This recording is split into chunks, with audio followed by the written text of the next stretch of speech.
You look around Korea and you can't look far without finding Samsung's footprint.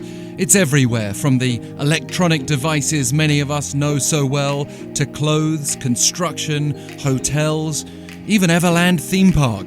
And so entwined is Samsung in South Korea's story that it's now caught in the crossfire between the US and China.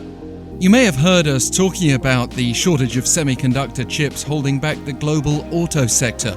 Well, the US and China are taking that shortage very seriously, making it a matter of national importance. And this is where major chip producers like Samsung come in. It's a huge global player, the world's largest memory chip producer in fact. Washington seems to be pulling together the world's main chip makers to trump China.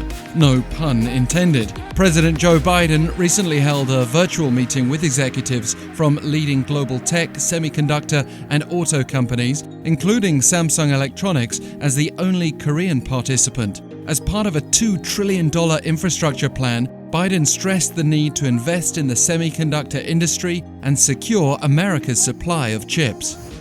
And since that meeting, analysts are predicting Samsung will increase its investment in the US. The company's already reportedly seeking to build a new $17 billion chip facility there.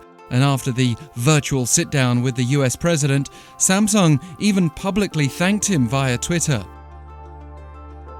Now, China, which has a history of pressuring Korean companies, drew more than a quarter of Samsung's sales last year, and the company also runs chip production and packaging plants there. Chinese tech giant Huawei's hit back by blaming US sanctions for the global chip shortage and calling for cooperation with South Korea, among others, to form a new semiconductor supply chain. So, Samsung's in a tricky position.